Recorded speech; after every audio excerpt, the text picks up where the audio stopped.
कमला एक बहुत स्वार्थी महिला है। उसने पैसों के लिए एक ऐसे इंसान से शादी की जो पहले से शादीशुदा और एक बच्चे का पिता भी था। कमला के पति को मरे हुए एक अरसा बीत गया है। अब वो अपने सौतेले बेटे वैभव के साथ रहती है।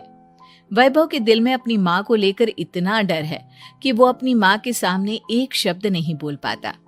उसकी माँ जो कहती है उसको सर झुकाकर वही मानना पड़ता है। वैभव, तुमने अभी तक घर का काम क्यों नहीं किया? तुमसे कितनी बार कहा है कि सूरज निकलने से पहले तुम घर की साफ सफाई पूरी कर दिया करो।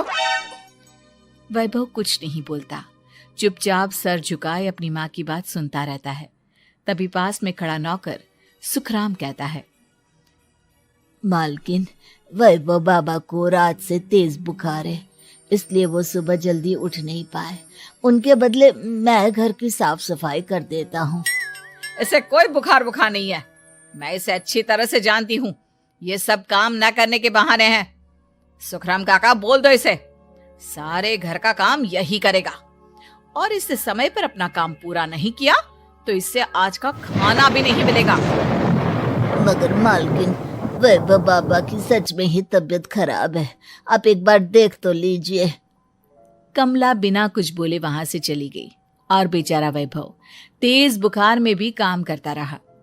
कमला वैभव की शादी एक ऐसी लड़की से थी जो अनपढ़ हो और कमला से इसी तरह डरे जिस तरह वैभव डरता है, ताकि वैभव की सारी जायदाद और धन दौलत उसकी मुट्ठी में रहे। लेकिन आज के जमाने में ऐसी लड़की मिलना मुश्किल है। कमला कार में यही सब कुछ सोचती जा रही थी कि तभी रास्ते में, अरे ड्राइवर, तुमने कार क्यों रोक दी? और ये इतना शोर कैसा? मैडम, आगे कुछ बंजारों का खेल चल रहा है, इसलिए भीड़ लगी है। मैं अभी भीड़ को साइड में करवाकर कार निकालता हूँ। ड्राइवर भीड़ को साइड करके कार निकालने की कोशिश करने लगा कि तभी कमला की नजर रस्सी पर चल रही एक फुलवा नाम की बंजारन पर पड़ी। क्यों ना मैं इस बंजारन की शादी वैभव से करा दूं? ये तो अनपढ़ लग रही है, मेरे पैरों तले दबकर भी रहेगी। मुझे अभी इसके माँ बाप से बात करनी होगी। ये सोचकर कमला ने उन बंजारों से बात की और उन्हें शाम को अपने घर बुलाया। फुलवा के माता पिता वहां उसे लेकर आ गए। उन्होंने इतना आलीशान घर पहले कभी नहीं देखा था। अच्छा हुआ आप लोग आ गए। देखिए, मुझे घुमा फिरा कर बात करने की आदत नहीं है, इसलिए सीधे सीधे मुद्दे पर आती हूँ। मुझे आपकी बेटी बहुत पसंद है। मैं अपने इकलौते बेटे की शादी आपकी बेटी फुलवा से कराना चाहती हूँ। इसके बदले में आप जो चाहो वो ले सकती हैं। तभी फुलवा की माँ कहती है, ये क्या कह रही है मैम साहब? कहीं आप हमारी गरीबी का मजाक तो नहीं उड़ा रही ना? आप मेरे बेटे से मिल लो। अगर आपको मेरा बेटा पसंद आता है तो मैं कल से ही शादी की तैयारी शुरू कर दूंगी। सुखराम, वैभव को लेकर आओ। फुलवा अपनी माँ के कान में फुसफुसाती है, माँ, कहीं इस मेम साहब का छोरा पागल तो ना है? फुलवा अपनी माँ से बात कर रही होती है कि वैभव वहां आता है। फुलवा उसे देखती ही रह जाती है और उसके माता पिता उसकी शादी तय कर देते हैं। शादी वाले दिन किसी को फुलवा और वैभव की बेमेल विवाह की बात समझ में नहीं आती। फिर भी एक औरत कमला से पूछ ही लेती है, कमला जी, आपने अपने इकलौते बेटे की शादी देहाती गवार से क्यों करा दी? ये बंजारन आपके घर की बहू बनने लायक तो नहीं है। कम से कम अपने स्टेटस का ही ख्याल कर लिया होता। बहू तो अपने टक्कर की लाती, आपने तो बंजारन को ही बहू बना लिया। अब कमला को समझ में नहीं आ रहा था कि इस बात का क्या जवाब दे। वो कुछ देर चुप रही और सोच समझ कर कहती है, बहन जी, आपको तो पता है आजकल के बच्चे किसी की बात कहाँ सुनते हैं। मैं तो अपनी बहू एक पढ़ी लिखी और अपनी सोसाइटी की ही ढूंढ रही थी। लेकिन मेरे बेटे ने मेरे सामने इस बंजारन को लाकर खड़ा कर दिया। बोला कि मैं शादी करूंगा तो इसी से। अब भला मैं क्या करती, मुझे अपने बेटे के सामने झुकना ही पड़ा। कमला की ये बातें सुखराम भी सुन रहा था। उसने ये सारी बातें वैभव को जाकर बता दी। काका, मैं तो फुलवा को जानता भी नहीं, फिर माँ मेरे बारे में झूठ क्यों कह रही है? अरे बेटा, तुम कितने भोले हो, तुम्हें कुछ भी नहीं पता। तुम्हारे पिता अपनी सारी संपत्ति तुम्हारे नाम करके गए हैं। तुम्हारी माँ नहीं चाहती कि यह संपत्ति तुम्हें मिले, इसलिए उन्होंने तुम्हारी अनपढ़ लड़की से शादी करवाई ताकि तुम्हारी तरह वो भी अपने हक के लिए आवाज ना उठा सके। सुखराम काका, मैं क्या करूं, आप ही बताओ। माँ के सामने आते ही मेरे हाथ पैर कांपने लगते हैं। मैं माँ को कुछ भी नहीं कह पाता। वे दोनों बात कर ही रहे थे कि अचानक कमला वहां गई। कमला को देखकर दोनों घबरा गए। तुम दोनों फिर कभी बातें कर लेना, अभी फेरों का समय हो गया है, चलो जल्दी आओ। इस तरह फुलवा और वैभव की शादी हो गई। अगले दिन कमला ने फुलवा को बुलाया और उसे नसीहत देने लगी। देख बंजारन, तुझे मैंने अपनी बहू बना तो लिया है, लेकिन तुझे इस घर में आंख कान मुंह बंद करके रहना होगा। घर का काम कर और अपने पति से मतलब रख, समझी? कमला का ऐसा रवैया फुलवा को बिल्कुल समझ में नहीं आया। उसने वैभव से इस बारे में बात की। सुनिए ना, माँ जी ने जिस तरह मुझसे बात की मुझे अच्छा नहीं लगा। शादी से पहले तो वो मुझसे बहुत अच्छे से बात कर रही थी, लेकिन शादी के बाद उन्हें क्या हो गया? तुम ज्यादा मत सोचो, जैसा माँ कहती है वैसा ही करो। ये कहकर वैभव वहां से चला गया। अगले दिन वैभव को घर के नौकरों की तरह काम करता देख फुलवा को बहुत हैरानी हुई। फुलवा ने इस बारे में सुखराम काका से बात की तो सुखराम काका ने फुलवा को सारी बात बता दी। अब फुलवा को समझ में आ गया कि उसकी सास ने एक बंजारन को बहू क्यों बनाया। एक दिन वैभव घर का काम कर रहा था, तभी उससे कांच की प्लेट टूट गई। किसने गिराई ये कांच की प्लेट?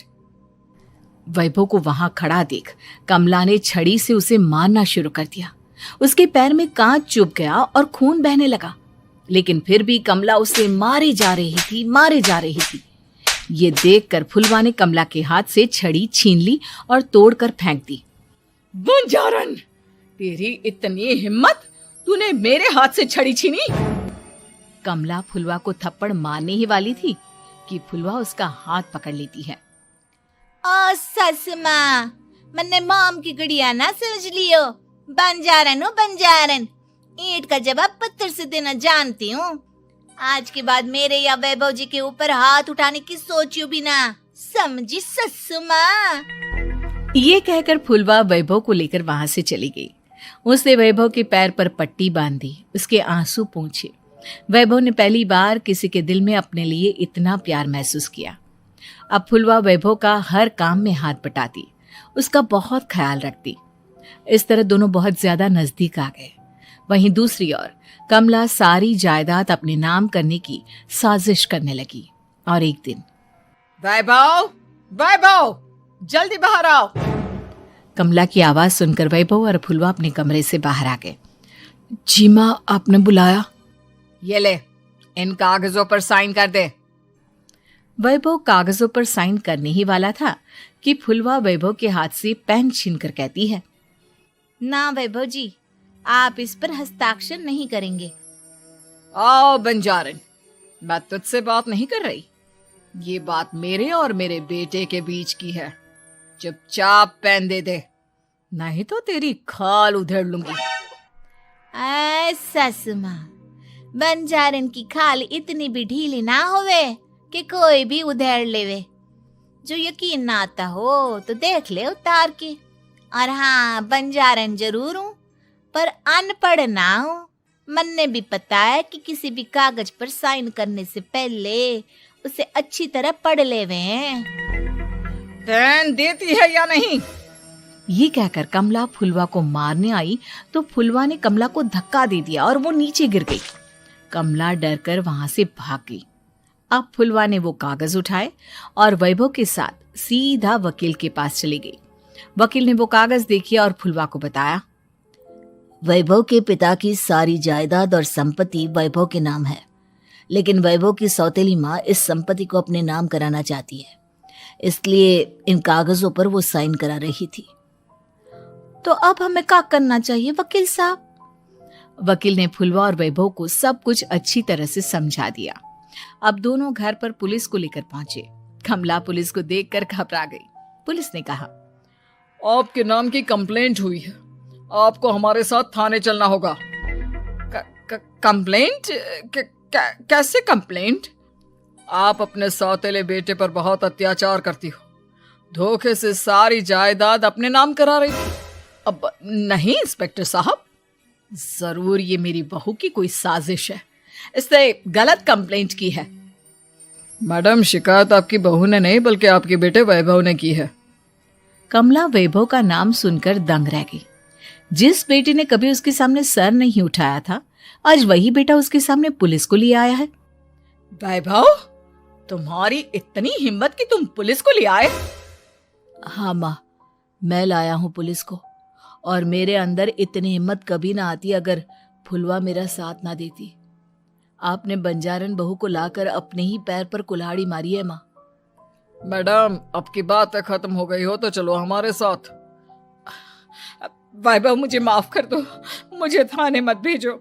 आज के बाद मैं तुम्हें कभी नहीं मारूंगी, तुम्हें कभी परेशान नहीं करूंगी, मुझे माफ कर दो। वैभव अपनी कंप्लेंट वापस ले लेता है और पुलिस वहां से चली जाती है। वैभव अपनी सौतेली माँ से कहता है, मैंने पुलिस को वापस तो भेज दिया है, लेकिन मैं आपको माफ नहीं कर सकता। आपने बचपन से आज तक कभी मेरे सर पर हाथ नहीं रखा, हमेशा मुझे मारती रही, नौकरों की तरह बर्ताव करती रही। आप इस घर में नहीं रह सकती, चली जाइए यहां से। कमला घर छोड़कर चली गई और सड़क किनारे खड़ी होकर सोचने लगी, काश मैंने वैभव को माँ की तरह प्यार किया होता तो आज मैं इस तरह से बेसहारा ना हो जाती।